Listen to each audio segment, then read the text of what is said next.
రేవంత్ రెడ్డి, హరీష్ రావు సవాళ్ళు ప్రతి సవాళ్ళు నడుస్తున్నాయి. మొన్నటిదాకా కాళేశ్వరం సవాళ్ళు నడిచినాయి. కాళేశ్వరం మాకు అప్పగిస్తే వారం రోజుల్లో నీళ్లు పైకి ఎత్తిపోయి చూపిస్తామని మొదటగా ఈ సవాల్ విసిరింది కేటీఆర్.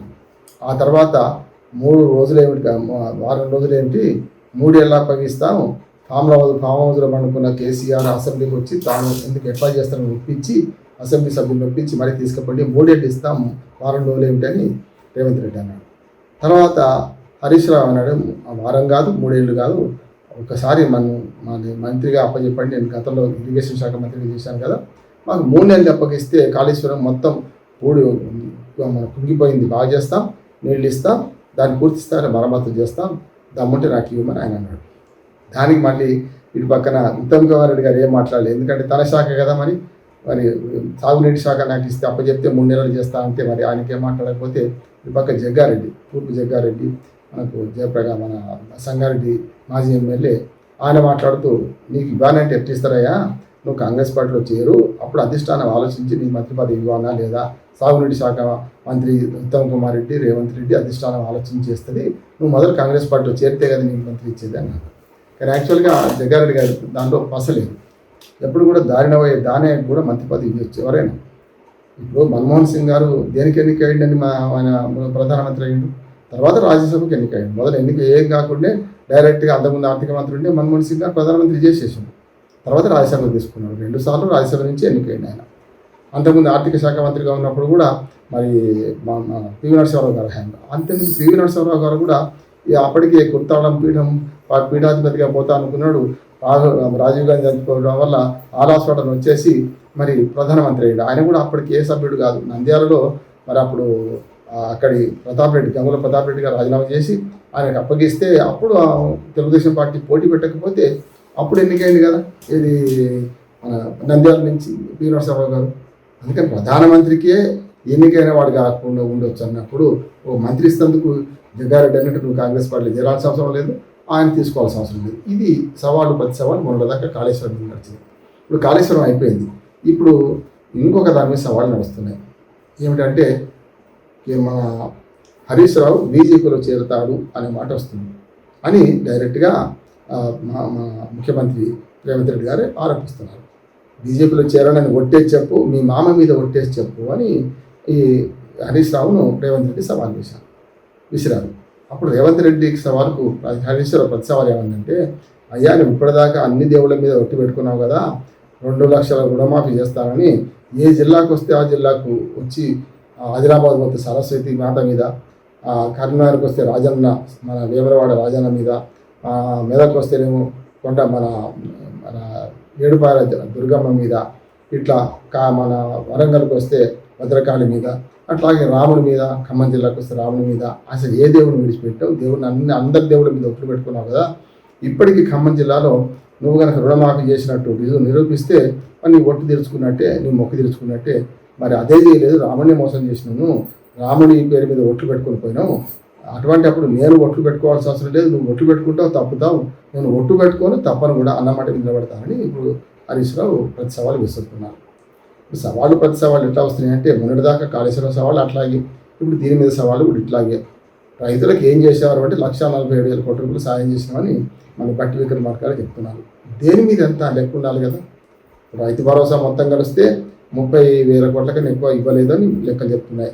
3 విడతలు ఎగ్గొట్టి 2 విడతలు పూర్తిగా ఇస్తే ఎంత అవుతుంది, 18,000 ప్లస్ ఇంకొక విడత కొనసాగం ఇస్తే మహా అయితే అన్నీ కలిస్తే 30,000 కోట్లు కూడా కాలేదు రైతు భరోసా. అది ఇంక్లూడింగ్ మన కేసీఆర్ గారు ఎలక్షన్ల ముందు 2023 ముందు ఇవ్వాల్సిన బకాయిలు కూడా తర్వాత కలిపి 2024 పార్లమెంట్ ఎన్నికల సందర్భంగా ఇచ్చిన కలుపుకుంటే కూడా 30,000 కోట్లు దాటం. మరి 30, 20, 50,000 కోట్లు అవుతుంది, 1,47,000 కోట్లు ఎక్కడి నుంచి ఇచ్చినట్లు లెక్క. పోనీ వరి ధాన్యం కొన్నాం, 500 బోనస్ అనుకున్నాం, అదొక 5-6 కోట్ల రూపాయల కన్నా ఎక్కువ ఉన్నది.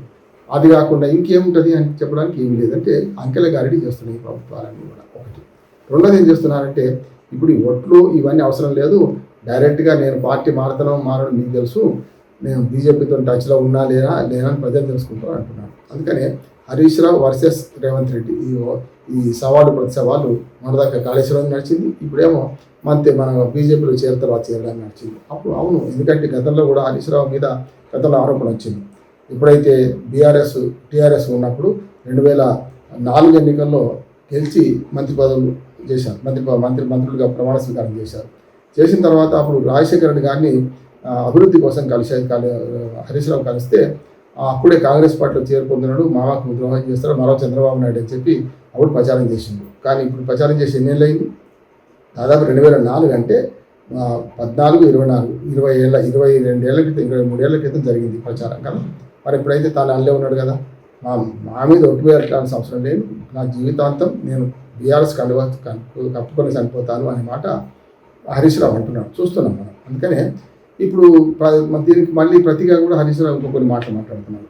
ఇప్పుడు మామ రావాలి, ఆయన అసెంబ్లీకి రావాలి, ఆయన ఒప్పుకోవాలంటున్నావు కదా, నువ్వు నా శిష్యుడివి. రేవంత్ రెడ్డిని హరీష్ రావు మాట్లాడుతున్నాడు, నువ్వు నా శిష్యుడివి, నువ్వు జడ్పీటీసీ ఉన్నప్పటికీ ముందే నేను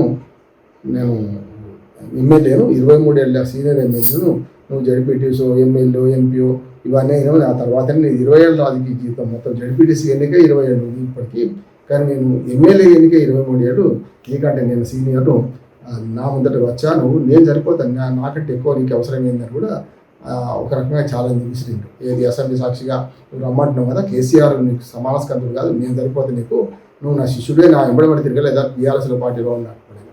అంటే పార్టీ మాత్రం విమర్శిస్తున్నావు కదా, నువ్వు ఎన్ని పార్టీలు మారినావని కూడా హరీష్ రావు అంటున్నాడు. ఉదాహరణకు జడ్పీటీసీ వచ్చినప్పుడు ఇండిపెండెంట్ అంటాడు, లేకుంటే బీఆర్ఎస్ అంటాడు, టీఆర్ఎస్. తర్వాత టీఆర్ఎస్ని తెలుగుదేశంలో చేరడం, తెలుగుదేశంలో ఎమ్మెల్యే జరగడం, తెలుగుదేశం నుంచి మళ్ళీ కాంగ్రెస్లో చేరి కాంగ్రెస్ పీసీసీ ప్రెసిడెంట్ తీసుకోవడం, టీపీసీసీ ప్రెసిడెంట్, అట్లా 3 పార్టీలు నువ్వు మారినావు. కానీ నేను రాజకీయాల్లో అడుగుపెట్టినప్పటి నుంచి ఒకే పార్టీలో ఉన్నాను, అలా టీఆర్ఎస్ అదే బీఆర్ఎస్గా మారింది, నేను మారలేదు, నువ్వు మారినావు కదా అని హరీష్ రావు అంటున్నాడు. ప్రజలు ఇవన్నీ గమనిస్తున్నారు. అసలు ఈ ఆరోపణలు ప్రత్యారోపణలు, సవాళ్ళు ప్రతి సవాళ్ళు అవసరం లేదు, మీరు చేయాల్సిన పని మీరు చేయండి అంటున్నారు. నా ఉద్దేశం ఏంటంటే ఇవన్నీ మైండ్ గేమ్ రాజకీయాలు అంటున్నాను. త్వరగా చెప్పాలంటే 2028 చివరిలోనూ 2029 మొదట్లోనే ఎన్నికలు వస్తాయి. అప్పటిదాకా ప్రజా సమస్యలను పోరాడాల్సిన బాధ్యత ఇటు ప్రతిపక్షానికి ఉన్నది, దాన్ని తీర్చాల్సిన బాధ్యత అధికార పక్షానికి ఉంది. ప్రతిదానిలో సవాలు విసురుకుంటూ పోతే ప్రజలకు కూడా అర్థమవుతుంది. మొత్తం మీద వీళ్ళిద్దరు ఆరోపణలు ప్రత్యారోపణల వల్ల ప్రజలకి 2 పార్టీలు ఏం చేసినా ఏం చేయలేదు అని కూడా తేలిపోతుంది. కాళేశ్వరం గురించి మాట్లాడుకుంటూ కూడా ఈటెల రాజేందర్ గారు కూడా కాళేశ్వరం గొప్పతనం గురించి తన మాటలు చెప్పాడు. మరి మళ్ళీ ఏమైందో బీజేపీ వాళ్ళు ఏమన్నారో కానీ మొత్తం మీద అవినీతి ఉంది కదా అందులో అని నిజం కూడా ఈటెల రాజేందర్ గారు మాటలు ఏకీవిస్తున్నాను. అవినీతి ఉంది, అది వాస్తవం. అవినీతి వెలిగితీసి జైలు పంపాల్సిన బాధ్యత ఎవరిది? రాష్ట్రంలో కాంగ్రెస్ పార్టీది, కేంద్రంలో ఉన్న బీజేపీ పార్టీది కదా. బీసీ ఘోష్ కమిషన్ మీద చేయాల్సిన బాధ్యత వాళ్ళకున్నది, చేసి ఎంక్వైరీ చేయాలి, సిబిఐకి అప్పచెప్పాలి, అవినీతి పరులు జైలుకు పంపించాల్సిందే. రెండవది, కాళేశ్వరం మీద అనవసరం 1,00,000 కోట్లను బదనాం చేయడం అనే దాన్ని నేను చెప్పినట్టే రాజేంద్ర గారు కూడా ఇటు సుమూసి నది 1,00,000 కోట్లు అంటున్నారు. మరి 1,00,000 కోట్లు తిన్నట్టేనా? మొదలు కాలే కదా, ఇంకా మొదలైనా కూడా కాళేశ్వరం గొప్పతనం ఏమిటి, ఎన్ని పంప్ హౌజులు, ఎన్ని రిజర్వాయర్లు, ఇంత ఎన్ని టీఎంసీ నీళ్ళు పడితే, ఎన్ని బ్యారేజీలు, ఎన్ని సబ్ స్టేషన్లు అన్నీ చెప్పుకుంటూ వచ్చారు. అంటే ఒక రకంగా పాత కాపు కదా కాంగ్రెస్, మన బీఆర్ఎస్లో టీఆర్ఎస్లో, అవి ఆయనకు తెలుసు వాస్తవాలు, మిగతా వాళ్ళు తెలవకపోయినా కూడా. ఇటు బీజేపీ ఏమో కాళేశ్వరం కూలేశ్వరం అంటుంది, రామేశ్వరం అంటుంది. రామేశ్వరం అనే పార్టీ నుంచి వచ్చి ఇతర కొన్ని వాస్తవాలు మాట్లాడి అది చాలా కరెక్ట్ అంటున్నా. మొత్తం మీద ఈ సవాళ్ళు ప్రతి సవాళ్ళ మధ్యన ప్రజలు అంగట్లో అన్నీ ఉన్నాయి, అన్ని ఉన్నట్లు శని ఉన్నది అన్నట్టు ఇవాళ ప్రజల నోట్లే శని ఉన్నది. ఇవాళ ప్రజలకు కావాల్సింది పార్టీలు కొట్లాట కాదు. ఇప్పుడు యూరియా యాప్ వచ్చిన తర్వాత యూరియా దొరకలేదు, లైన్ల బట్టి నిలబడుతున్నాం, చూస్తున్నాం, యూరియా అందడం లేదు. ఈ సాగునీటి సంగతి ఎల్లీలో వచ్చింది కనుక సాగునీటి సంగతి మంచిగా పోయినారు. ఇప్పటికి నాట్లు పడలేదు, జూలై సెకండ్ హాఫ్ అయిపోతుంది కనుక అది దాన్ని పడలేదు. ఈ పరిస్థితులలో నీళ్లు లేక, నిప్పులు లేకుండా, వర్షాలు లేకుండా వ్యవసాయం కుంటుపడిపోతుంటే, రైతులకు ఎరువులు దొరకకపోతుంటే, వీళ్ళ ఆరోపణలు ప్రత్యారోపణల మధ్యన అన్నవ రామచంద్రాన్ని ప్రజలు వ్యక్తపరుస్తున్నది. ముఖ్యంగా రైతులు ఏడుస్తున్నారు. రైతు ఏడ్చిన రాజ్యం, ఎద్దేడ్చిన వ్యవసాయం బాగుపడదు కనుక పార్టీల సవాళ్ళు ప్రతి సవాళ్ళు మాని మరి మేడిగడ్డ ప్రాజెక్టు నుంచి నీళ్ళని పైకిస్తే బాగుంటుంది. దాని గురించి ఇంకోసారి మాట్లాడదాం.